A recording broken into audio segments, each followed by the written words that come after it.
Doctor B R Ambedkar 1891 to 1956 ആധുനിക മനുവെന്നും Indian ഭരണഘടനയുടെ ശില്പിയെന്നും അറിയപ്പെടുന്ന സോഷ്യൽ റീഫോമറാകുന്നു doctor B R Ambedkar. Indian ഭരണഘടനയുടെ ഡ്രാഫ്റ്റിംഗ് കമ്മിറ്റി ചെയർമാനും സ്വതന്ത്ര ഇന്ത്യയിലെ ആദ്യ നിയമമന്ത്രിയും കൂടിയാകുന്നു ഡോക്ടർ ബി ആർ അംബേദ്കർ. ചരിത്രത്തിന് മറക്കാൻ കഴിയാത്ത മനുഷ്യനെന്ന് മഹാത്മാഗാന്ധിജി വിശേഷിപ്പിച്ച വ്യക്തി കൂടിയാണ് അംബേദ്കർ. 3 വട്ടമേശ സമ്മേളനങ്ങളിൽ പങ്കെടുത്ത ദേശീയ നേതാവാകുന്നു Ambedkar. 1891 April 14 doctor B R Ambedkar ജനിക്കുന്നത്. അംബേദ്കറിന്റെ ജന്മദിനമായ ഏപ്രിൽ 14 ദേശീയ ജലദിനമായി ആചരിക്കുന്നു. 1956 മഹാരാഷ്ട്രയിലെ നാഗ്പൂരിൽ വച്ചാണ് ഡോക്ടർ ബി ആർ അംബേദ്കർ ബുദ്ധമതം സ്വീകരിക്കുന്നത്.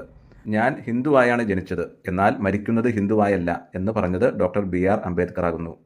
അദ്ദേഹം ബുദ്ധമതം സ്വീകരിക്കുന്ന അതേ വർഷം തന്നെ, അതായത് 1956 തന്നെ, 1956 ഡിസംബർ 16 അദ്ദേഹം മരണപ്പെടുന്നതും. ഡോക്ടർ ബി ആർ അംബേദ്കറിന്റെ ചരമദിനമായ ഡിസംബർ 6 മഹാപരിവാൺ ദിവസ് ആയി ആചരിക്കുന്നു. മഹാപരിവാൺ എന്നത് ഒരു സാൻസ്ക്രിറ്റ് വേർഡാണ്. ഈ ഒരു സാൻസ്ക്രിറ്റ് വേർഡിന്റെ അർത്ഥം എന്നത് ഫൈനൽ ലിബറേഷൻ എന്നാകുന്നു. ഡോക്ടർ ബി ആർ അംബേദ്കർ അന്ത്യവിശ്രമം കൊള്ളുന്നത് മഹാരാഷ്ട്രയിലെ മുംബൈയിലുള്ള ചൈത്യഭൂമിയിലാകുന്നു.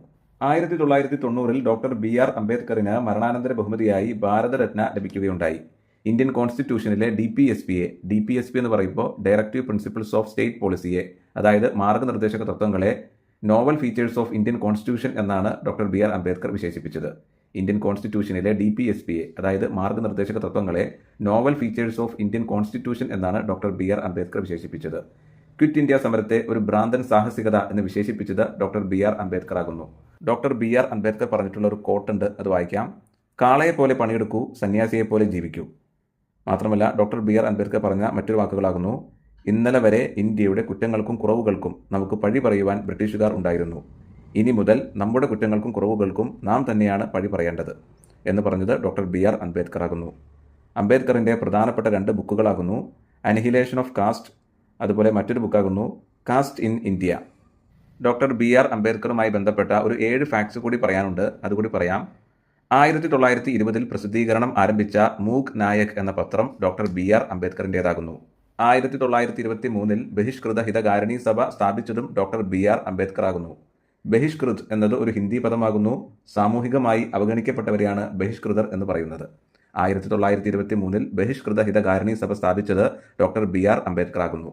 1932 പൂന ഉടമ്പടി അംബേദ്കറുമായി ബന്ധപ്പെട്ടിരിക്കുന്നു. പൂന ഉടമ്പടി നടത്തിയത് അംബേദ്കറും ഗാന്ധിജിയും തമ്മിലാകുന്നു. അതുപോലെ 1936 doctor B R Ambedkar independence labour party രൂപീകരിച്ചത്.